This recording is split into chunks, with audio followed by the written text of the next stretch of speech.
Since the beginning of human sentence and the ability to think about things, cogitate, people have always sat outside at night, looked up in the dark sky, in the dark, looked at the stars, looked at the planets, and wondered, where does this come from? Where is it going? What does it mean? What's it composed of? Where will it fit in? How do we fit in? And out of that long string of human development, human evolution, thinking, pondering, it's really only in the last decades, we're not talking about hundreds of thousands of years, it's only in the last decades that we've been able to really quantify, study, analyze, test, measure the parameters that we need to understand these issues. The field, as you know, is cosmology, the study of the universe, its birth, its presence, its future, its possible death, and its composition. As we've gone into this, what you'll hear tonight is that the composition of the universe and what's in it, what makes it run, is not only interesting, it's bizarre. Some of the biggest, most fundamental problems in all of science lies right in the heart of cosmology.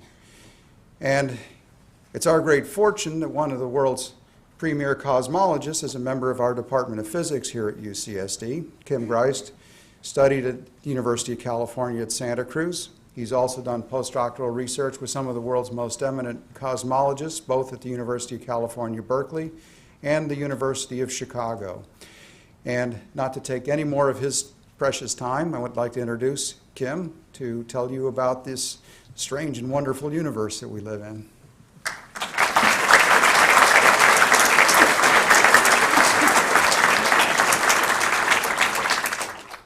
Thank you. Thank you all for coming. So what is the dominant material in the universe? And what is the ultimate fate of the universe? Let me repeat those two questions. What is the dominant or typical material in the universe? And what's the fate of the universe? Those two questions might seem completely unrelated to you, but they're actually very closely linked. And that's what I really want to talk to you about tonight is, first of all, the answers to those questions and how they are linked. Now, it might be surprising to you that with all the current technology that we have and all the current science, that we do not know the answer to the first question. What's the dominant material in the universe? Personally, I find just as amazing that we probably do know the answer to the second question, which is, what is the ultimate fate of the universe? So that's what we're going to work toward tonight. But let's start by going through a little tour of what is in the universe, okay? So I'm going to start just by what do you see out there, an inventory of the universe. So as Mark Tiemens was saying, humans for thousands of years have looked up at the sky and said, what's there? And what's there is stars. This actually happens to be from Australia, and if you happen to live there, you could see these little smudges, the large and small Magellanic Clouds, which actually are nearby galaxies. They'll figure in our story a little later. But if you just look randomly with your eyes, you can see probably about 5,000 stars. Humans somehow have always had the intuition that there's a lot more than 5,000 stars up there. And with the advent of telescopes, to prove that and being able to zoom in telescopes, technology has been such a mover in cosmology because it's allowed you to do things and answer questions that you've been able to ask for thousands of years, but now only answer. So if you were using a telescope, you can look around and say, okay, what other kinds of things are in space? So you mostly see stars, but you also see things like this. This is the great nebula in Orion. As you walk out tonight, you'll be able to see the three bright stars of Orion's belt. And looking at those, come down and you'll see the three stars of Orion's sword. This is the middle star of his sword. It's not a star at all. This is a cloud of gas in which a bunch of stars is being formed. This is the placental material being blown away, actually, after the formation of stars. So we see stars, and we see also clouds of gas from which stars are being born. Okay? What else do we see looking around? We also see things like this, the Crab Nebula. This is an exploded body of a star that went supernova about 1,000 years ago. And after the star had finished its life, it exploded, and all its material shot back into the galaxy to become yet another generation of stars. All the iron and heavy elements in the galaxy, in this room, came, in fact, from supernovas like this. That's where it all comes from, and that shows you actually that the sun is solar system is a second generation object. So you see gas and junk coming off of stars, but mostly you just see stars. You see stars, however, in different kinds of groupings. Okay, that Orion Nebula, after it formed, would leave a cute little compact group of stars called an open cluster. After a few 100 million years, those stars would kind of drift apart and wander away and lose their brothers and sisters. But this is a globular cluster of stars. This is a family of stars. This is what happened in the deep, dark history of the universe when different things happened. This is 1 million stars all jammed into, say, about a few light years, in fact, only. So these formed very close together, very compact, and they're so compact that this family of stars, all formed together, has managed to stay together over the entire 12, 14 billion years of our galaxy. Some of the oldest stars we know are in these globular clusters. Okay? And our galaxy has several thousands of these things wandering around, relics of that ancient past. Okay? So we see groups of stars like this, too. But notice that what we're seeing so far is just stars. So to answer the question, what's the dominant material of the universe, we would be guessing about this point stars. We also see things like this. This is the Great Spiral Nebula in Andromeda. You can see this with your naked eye as a little smudge. Now, what are you actually seeing here? What you're actually seeing are a lot of stars that are nearby us, and then something that's milky and fuzzy, maybe some other things that are a long ways away. Okay? These things have been known for centuries, but people didn't know what they were. Okay? It turns out now that what they are groups of 100 billion stars like our own at a very far distance away. This one is 2 million light years away. Okay? So we see galaxies. Galaxy comes from the Greek word milk, and that's why they called it that, I guess, as it looked like milk to them. So pretty much everywhere you see on the sky, you see stars and then some of these different kinds of objects. But there's one place on the sky that's different and that's been known about for thousands of years, and that is the Milky Way itself, this great band of white that goes across the sky. If you've been out to the desert in the summer, you've seen it. Again, noticed for thousands of years, debated for hundreds of years, and it's got this kind of white, milky stuff with this dark, clunky, jucky stuff all over it. And what is it, Well, again, the way to find out in astronomy is to build a bigger, better telescope and zoom in to see what it is. Okay, so let's zoom in and let's see if we can see what it is. If we zoom in by a lot, we see that it's cotton candy or something. Okay, well, we haven't zoomed in enough, so let's zoom in to this little region here some more.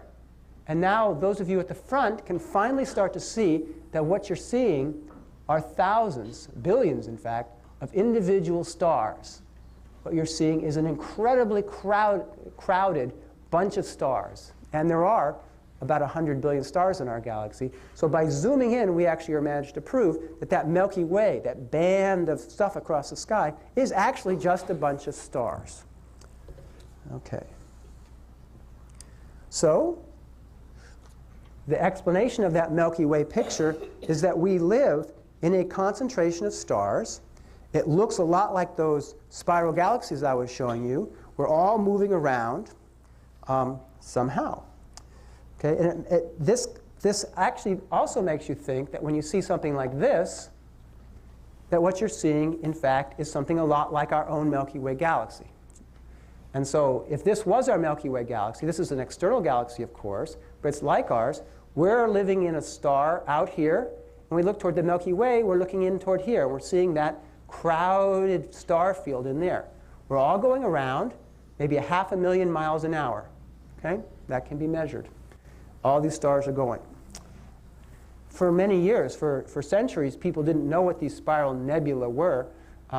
But then again, with the advent of telescopes, you can zoom in and see that, in fact, identify the stars. And now with Space Telescope, Hubble Space Telescope, our best way of zooming in currently, you can zoom in and you can pick out the individual big stars and then prove that this thing here is actually, again, just a bunch of stars.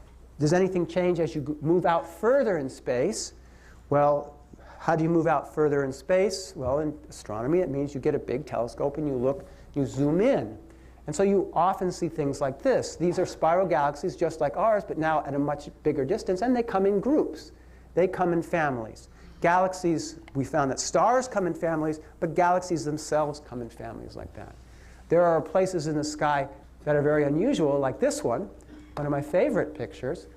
There's only like one star in this picture. These are all galaxies. This is the Coma cluster of galaxies. And this is very far away, millions of light years, hundreds of millions of light years. And this is probably about the size of our Milky Way galaxy. Okay? So there are thousands of galaxies. These big central CD galaxies have obviously eaten dozens or hundreds of other galaxies for lunch. Okay?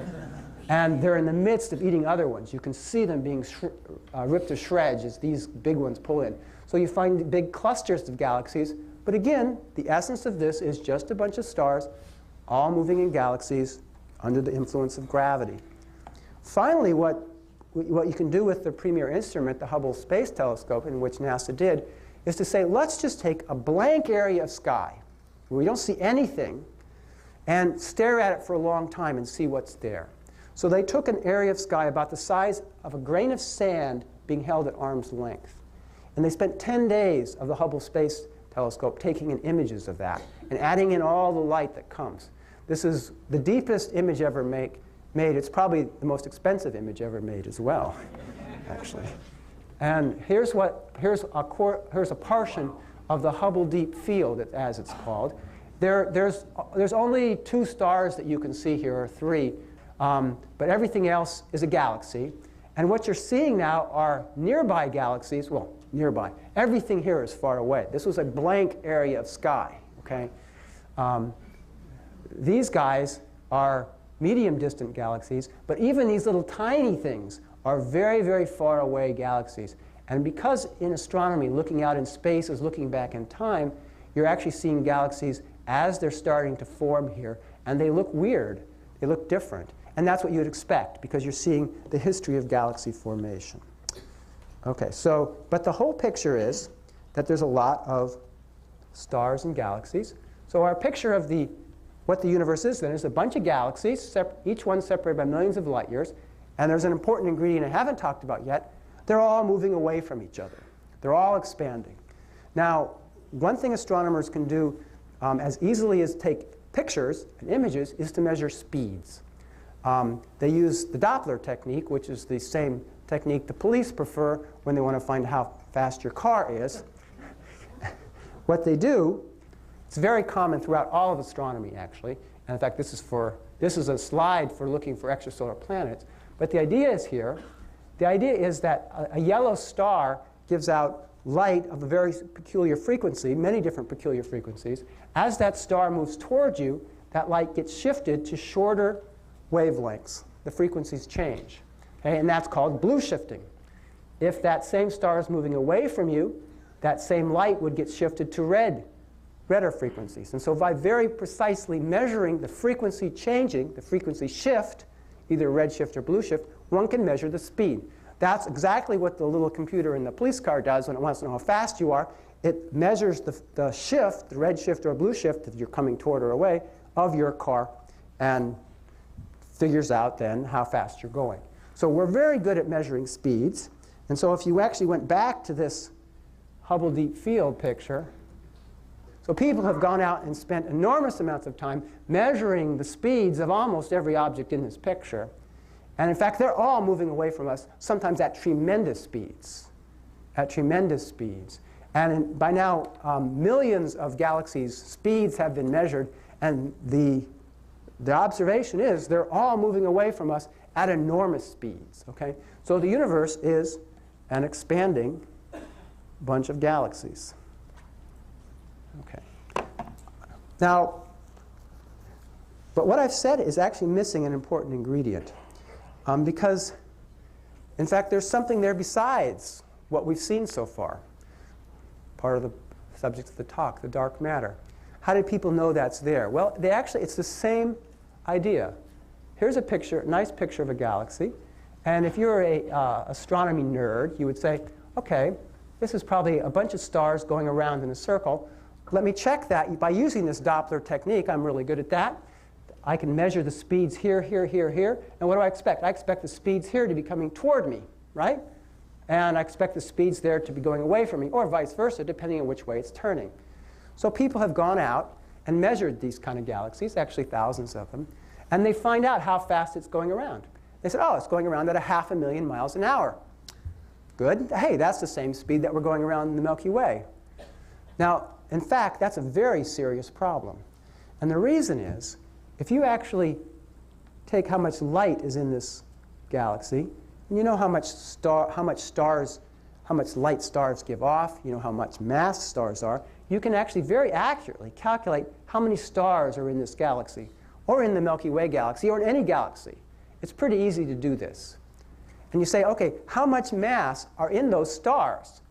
You find that there's not nearly enough mass to keep this stuff bound. You off by a factor of at least 10. And in fact, the sun moving around the galaxy, if all there was toward the Milky Way there are stars that we see, we would just be flying right out of the galaxy right now. Okay? There's no way there's enough gravity in those stars to hold us into the galaxy of the Milky Way. And the same is true of this galaxy, NGC 4565. The amount of speed just is way too big. In fact, in science, you can do the reverse. People do this. You can use the speeds to measure the mass. This is how we get the mass of the sun, for instance. By measuring the speed of the Earth around the sun, you can get a very precise calculation of the mass of the sun. Okay? That's how we get it. So people have gone out then on these galaxies and said, OK, let's figure out the mass.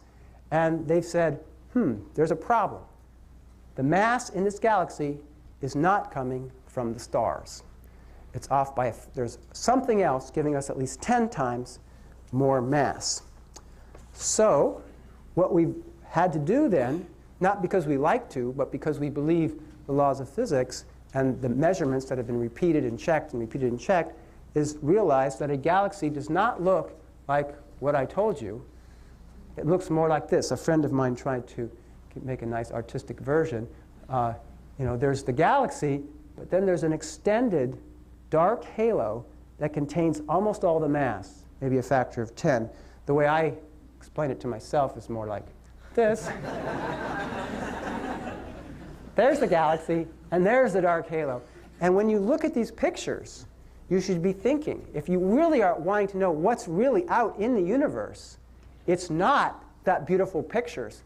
That's not the main story. The main story is whatever this mysterious dark stuff is that's completely dominating the gravity. And if I went back to that cluster of galaxies with 1,000 galaxies all moving different ways, it turns out that they're moving 1,000 kilometers a second. They're moving way too fast for the masses of those individual galaxies.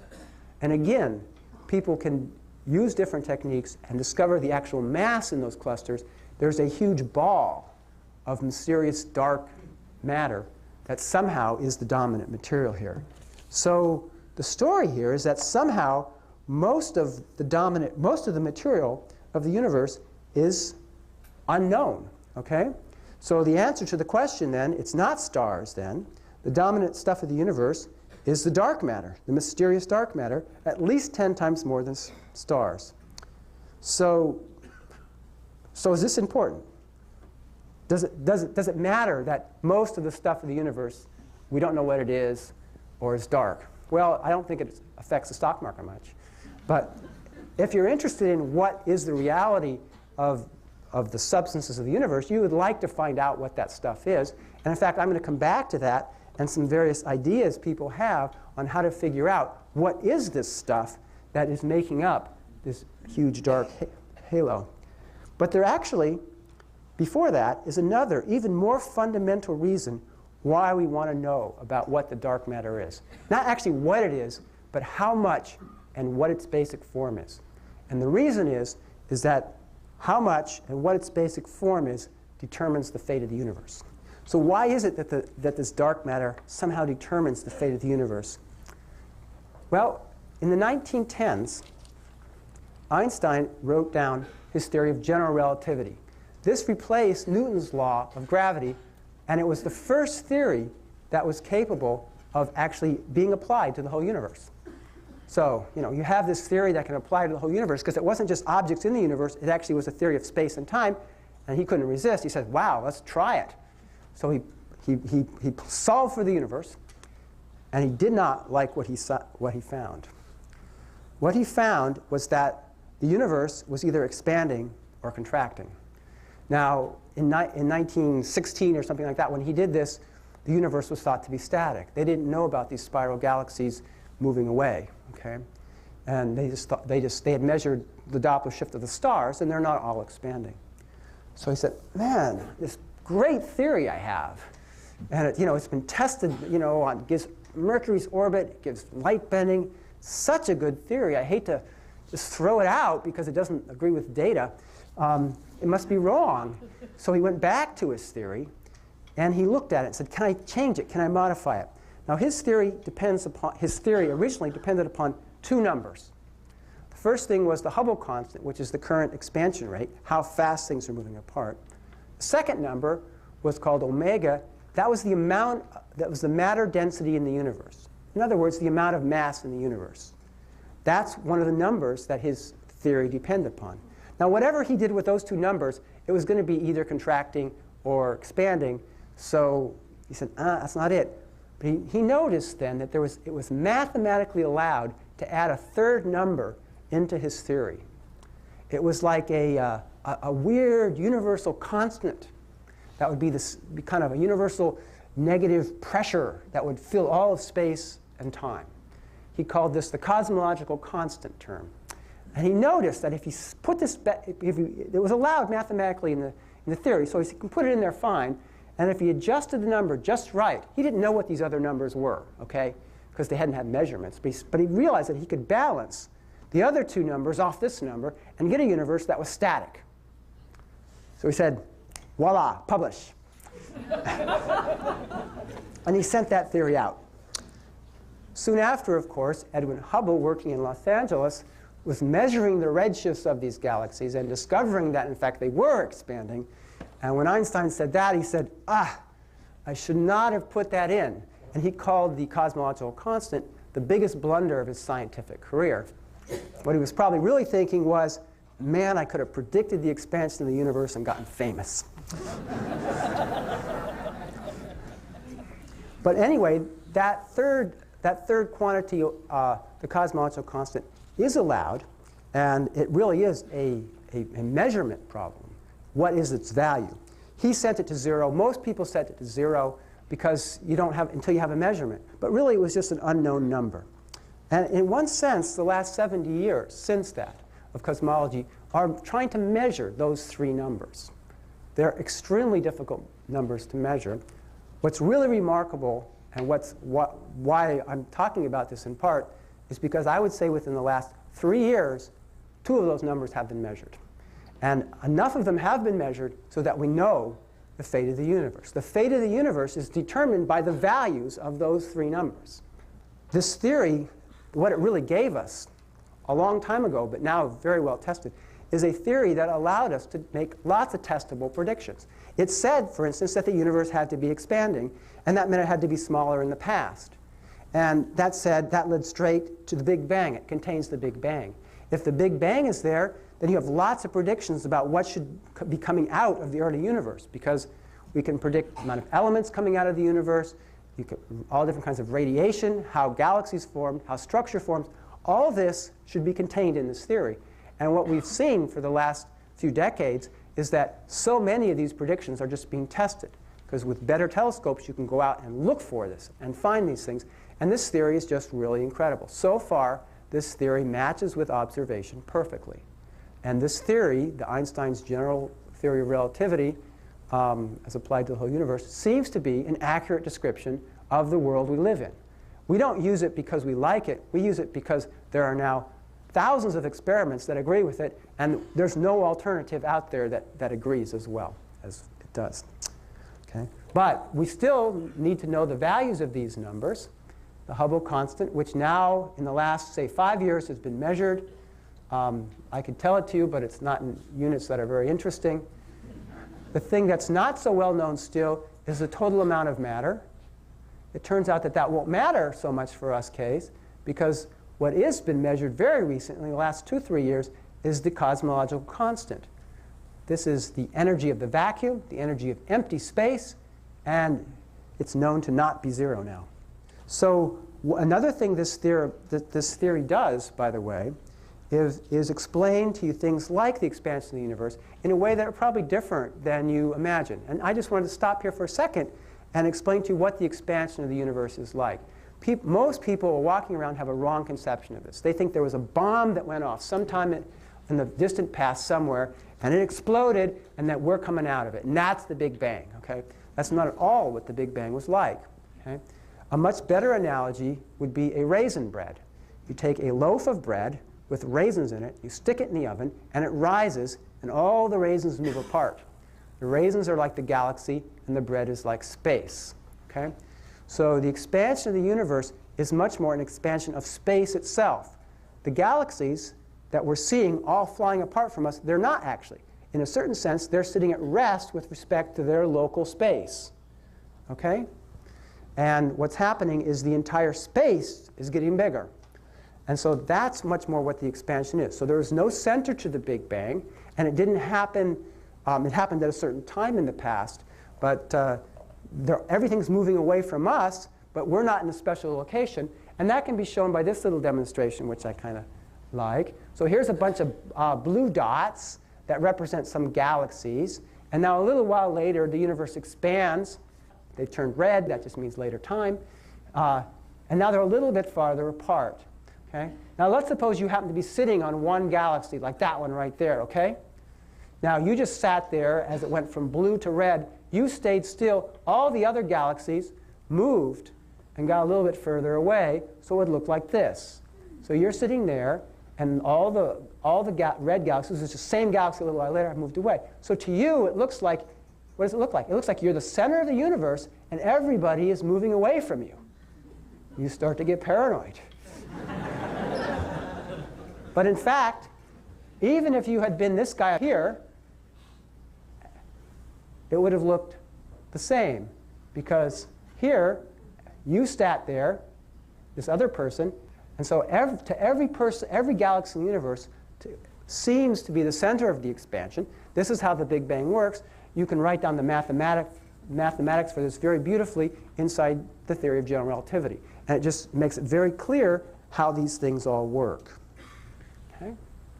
Now, I said the fate of the universe depends upon certain numbers, and that these numbers are somewhat known. Now, here's how it works. Here's how it works. This explains the fate of the universe, in a sense.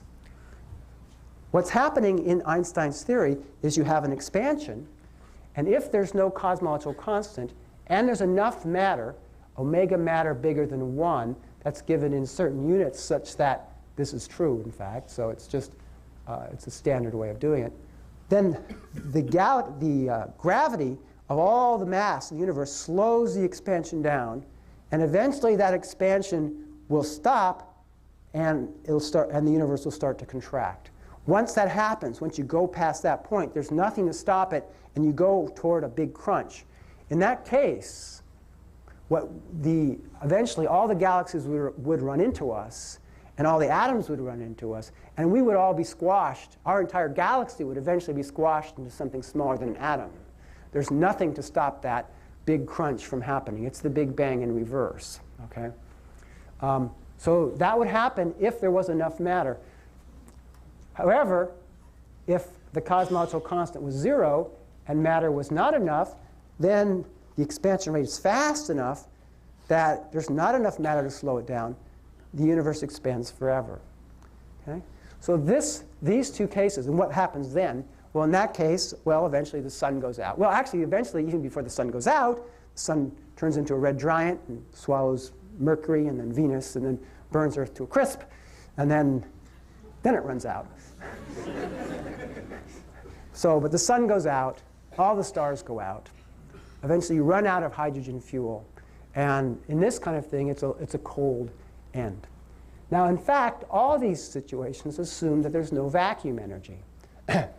If a vacuum energy is very weird. Now, if I take a box full of stuff and I make the box bigger and I don't put more stuff in it, the density of stuff goes down.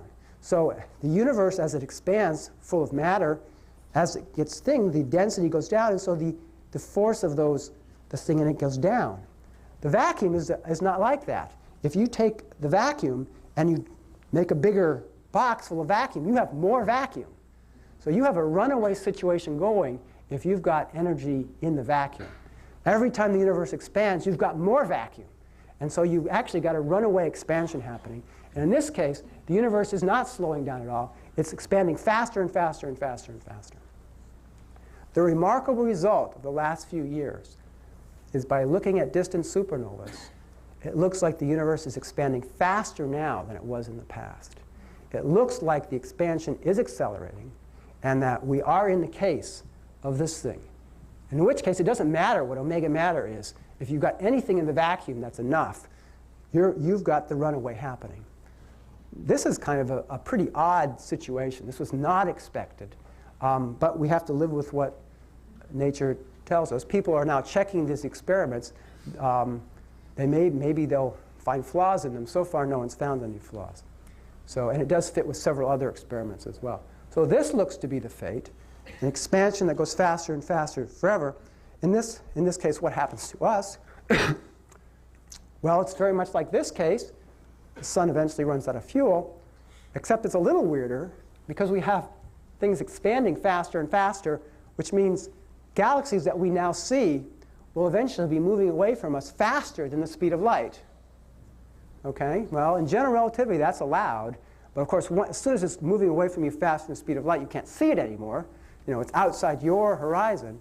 But that seems to be the case, is that basically what we're going to do is basically lose pieces of the universe as they move outside of our horizon. So this death is not only cold, it's very lonely. We'll end up with just our little local group of galaxies that remains after a while, and then they'll all be dead, and that'll be it. What is the mysterious stuff we have? Okay? What is the mysterious dark matter that is the dominant material of the universe? Well, we know the answer to what the dominant stuff of the universe is. It's some kind of vacuum energy at this point. And in fact, I didn't write it here, but it gives you an omega of about 0.7.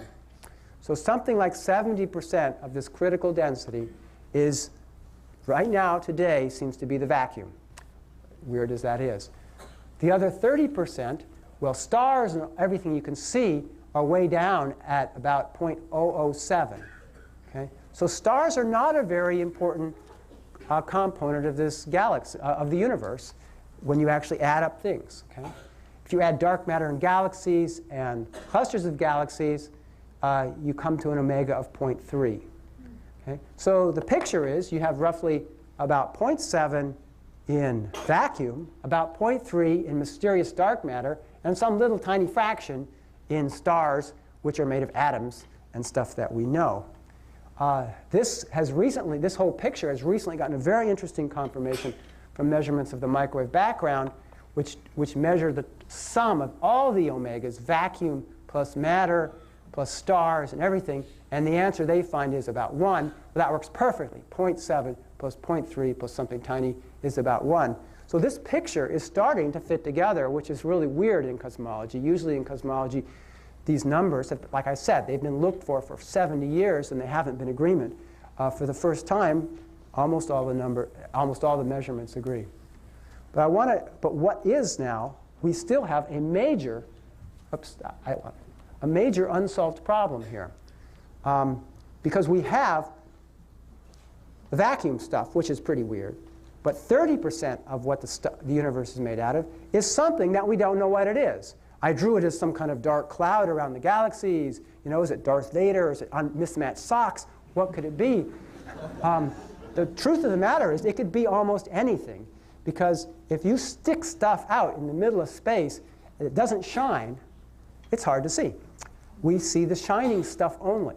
And so we've built our whole subject of astronomy and cosmology on light, shining stuff.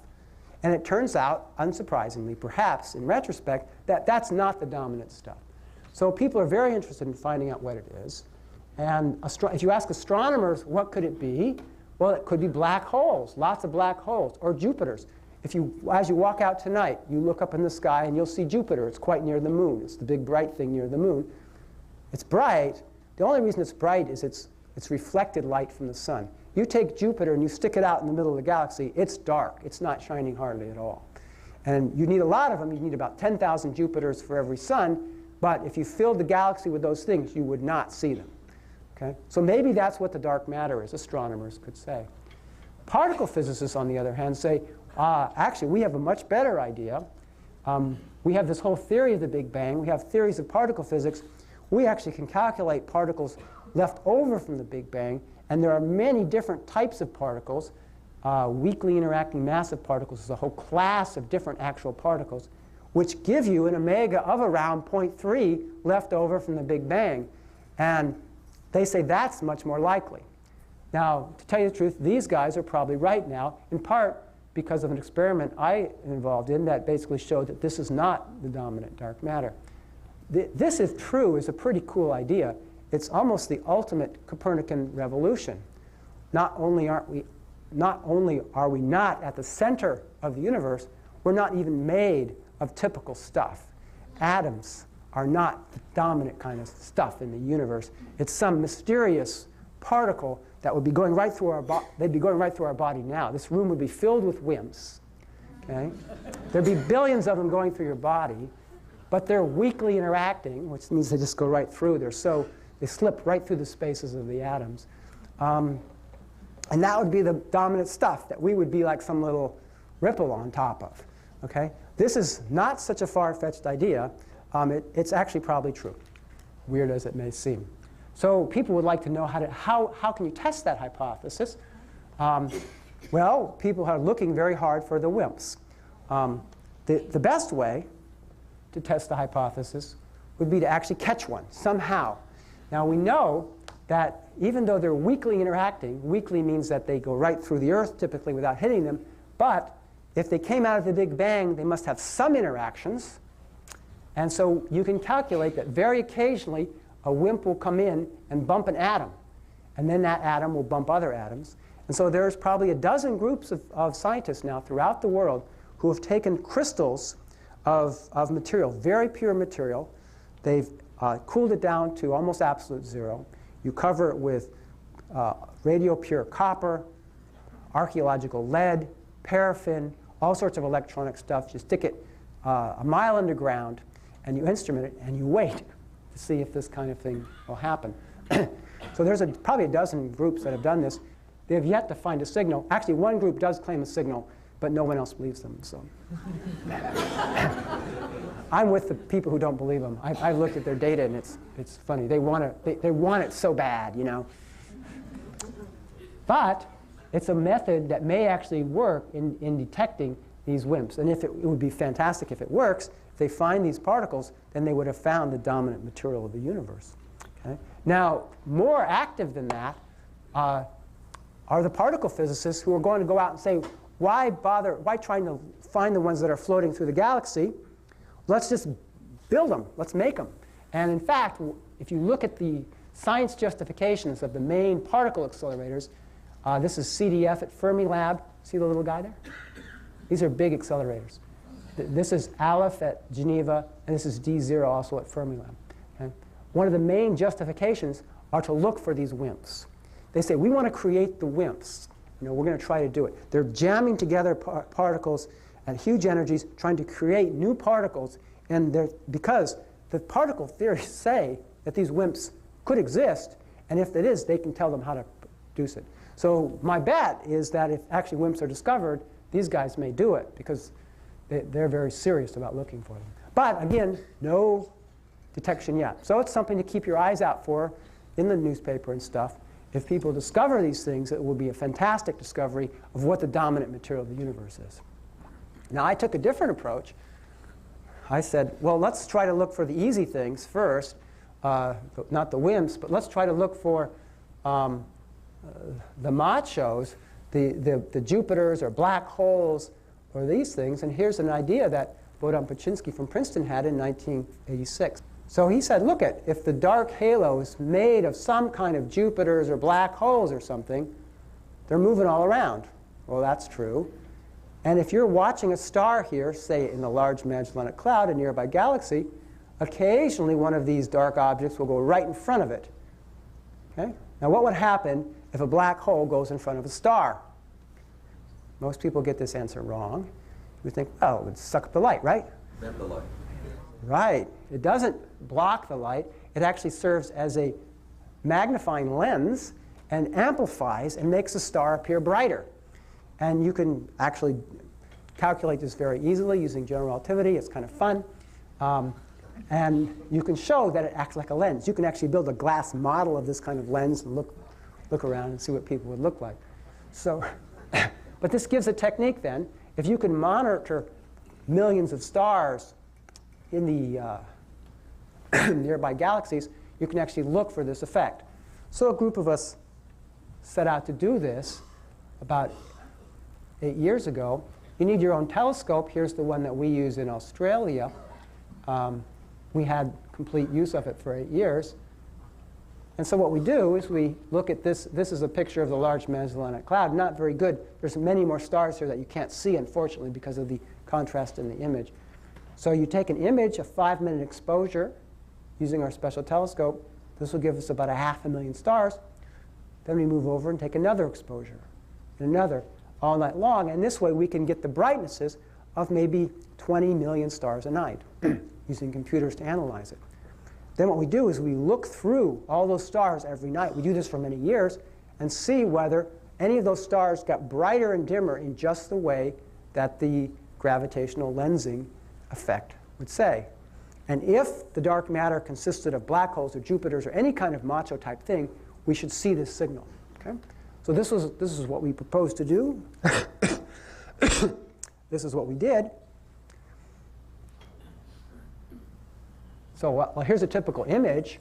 There's 500,000 stars here. You've got 5 minutes to measure the brightnesses of all of them, because then you've got to take another picture, and you do it all night long. So it's a lot of data. But computers can do things like that, you know. So we searched through, and sure enough, in 1993, we found this thing, which is this is the brightness as a function of time. It went flat like a normal star. It got brighter just as predicted by that Einstein formula in both the red and the blue band. And this is the first example of gravitational microlensing that was discovered. And this was a macho event. This showed that, in fact, out in somewhere, in the dark halo something, some dark object went in front of a star and magnified it, just as we predicted. So that caused a lot of excitement in the beginning. The footprint of dark matter, and the Department of Energy called me up and said, you know, we're funding all these stupid WIMP searches. Is there anything for them to look for anymore? Haven't you guys found the dark matter? And I said, no. I said, of course not. We've found a few events. We don't know how much dark matter that represents. And he said, oh, OK, well. And they continue to fund the WIMP searchers. You have to help your friends out, or you're in big trouble. So in fact, what we've done recently now is spent the last several years doing a very careful calibration of our experiment. We've now found maybe 17 of these microlensing events, and we know how our experiment reacts.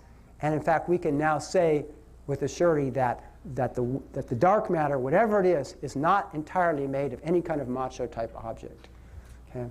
So that's our new result that we're actually announcing at the AAA, the American Astronomical Society meeting today. In fact, that was announced.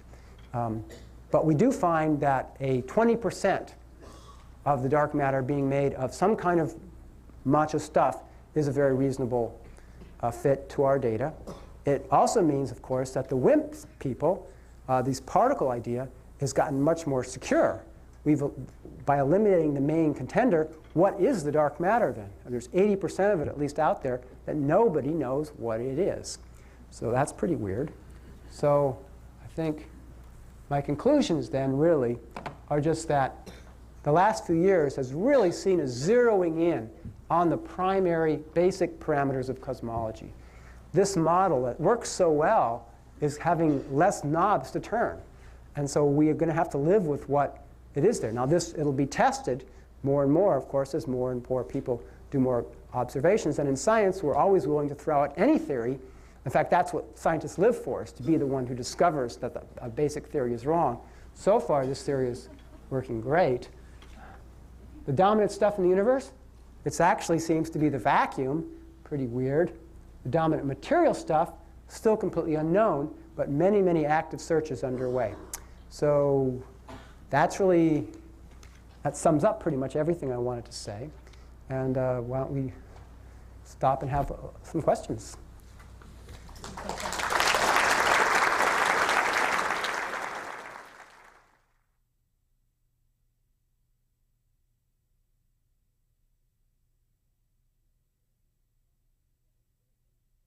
Yeah, it could have been a star in front of a star. We actually calculated how likely that was, and because stars can lens stars. And we see too many to just be stars lensing themselves. So it's a numerical number, because that's certainly a possibility, yes.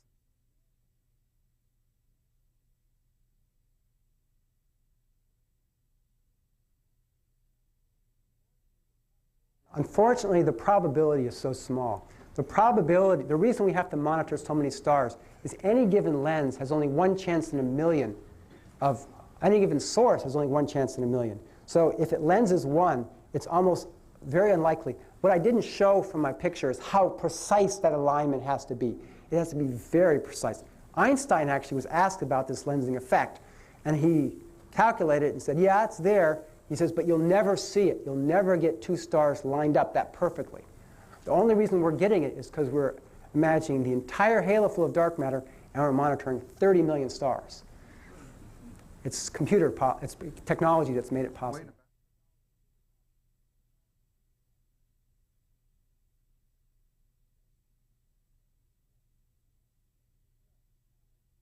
No, it's a good question. His question was, if you really want more universes than one, one is not enough for you, then don't you really want the big crunch?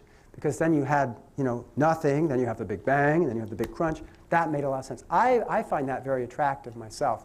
But in fact, in quantum field theory, there are many speculative theories about how the universe begins. And in fact, the universe can begin as a quantum fluctuation. Even within this universe, we could have another universe forming. Okay?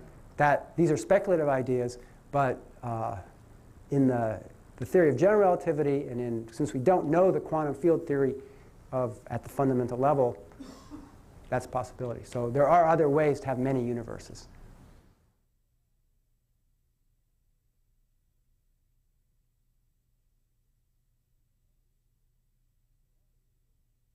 Well, if in the theory that we're stuck with right now, it's the fact that there's an enormous amount of vacuum between us and those distant galaxies, and that space itself is expanding. So they're speeding up only because they're sitting at rest with respect to themselves, their local space, and we are, but there's just a lot of extra space being created between them.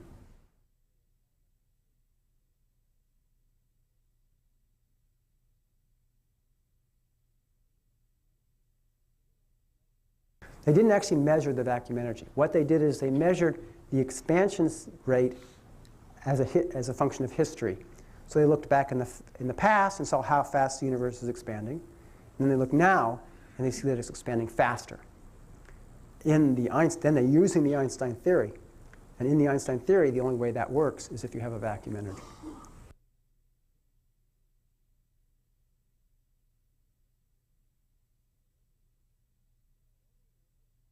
Nobody knows what a macho is.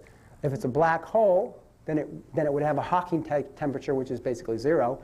If it's a brown dwarf, it would have a brown dwarf. If it's a Jupiter, so it would depend on what it was.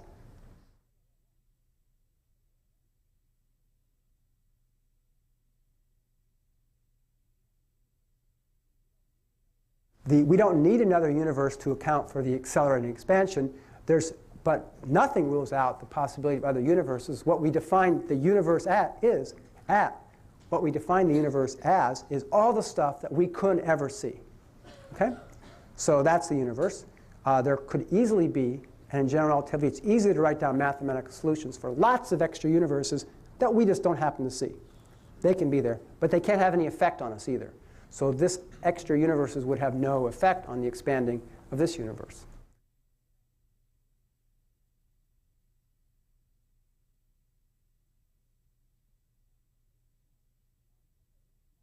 Okay, it's not well determined.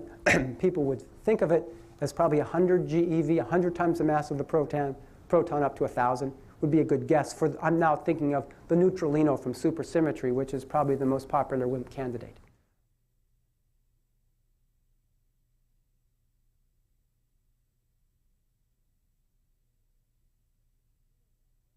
Neutrinos are different than WIMPs, though they are also weakly interacting particles. So the first WIMP was a neutrino, but a neutrino with a big mass, but that has been ruled out as a possibility now because neutrinos are well understood now. So what was the other thing? So they're not good candidates anymore for the WIMP. The WIMP has to be some new particle that has not yet been discovered.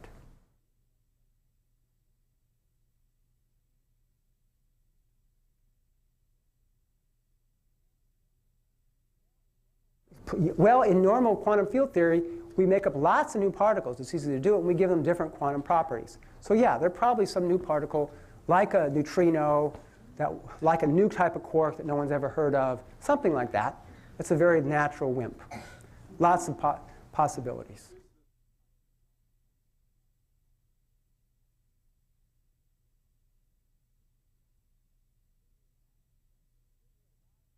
Certainly a lot of stuff from this goes into science fiction. I've read science fiction novels that contain ideas that I came up with, actually. But there are a couple of cases, however, where the reverse is true as well. There was, in fact, Carl Sagan, in writing his contact book, contacted John Wheeler and asked some questions that led John Wheeler to invent some kinds of wormholes that are actually mathematically useful. So it has occasionally worked the other way. It's almost always we're trying to figure stuff out, and the science fiction people read what we do.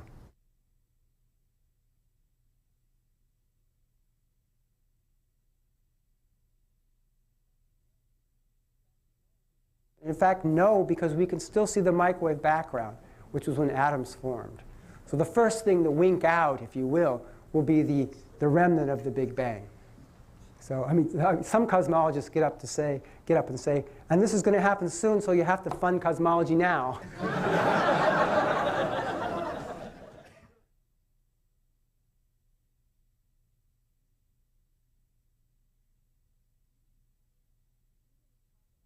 He didn't talk about vacuum energy. He saw it purely as a constant that was consistent with the symmetries that he used to derive his theory.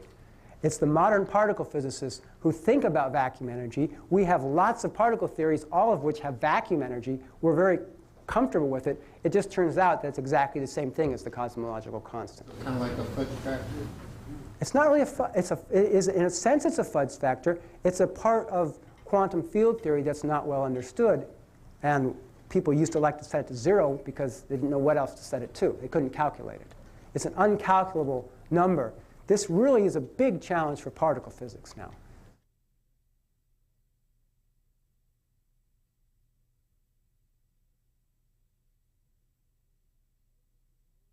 It's the same explanation. You take a container and you expand it, you're going to get more energy. I mean, weird stuff. More energy and it's trying to pull you.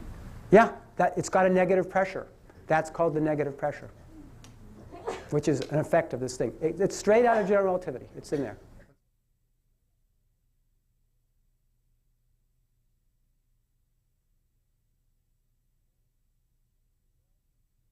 Well, there's no theoretical reason not to have them, except that there's no pretty theory that does it.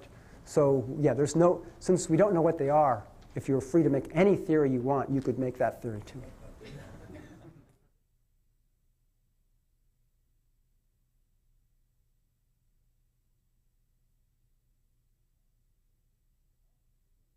Well, people look really hard for neutral molecular hydrogen. That's hard to see. You can look for it in 21 centimeter. People have come up with ideas that it's this fractal, they've gone to the point of saying, okay, how am I going to have to do it to prevent it from being seen? And there are some very bizarre fractal needle ways of doing it, and maybe you can do it. But there's actually another reason that I didn't talk about, which is comes out of Big Bang nucleosynthesis. The amount of deuterium in the universe shows, in fact, that it can't be made of baryons, the dark matter. It's another line of reasoning I didn't have time for. So I'm very convinced that whatever the dark matter is, it's not normal atoms.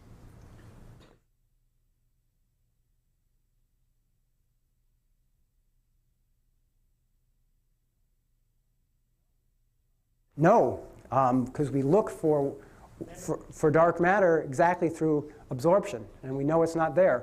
So, I mean, it could do a tiny bit, but not significantly.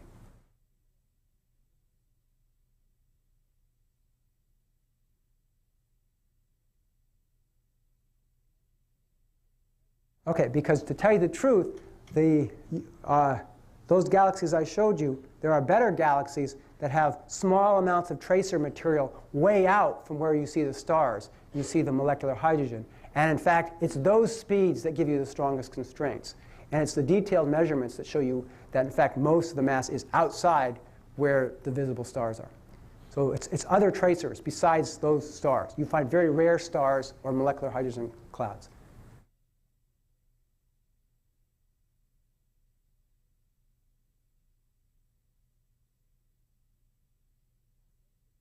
Yeah, WIMPs would be created, probably created before the protons and the neutrons, before the regular stuff like us made of atoms would be the WIMPs. So it's some with inflationary theory then? Oh, yeah. I mean, I actually started out by doing WIMP calculations for my thesis. So. Well, let's thank Professor Griest for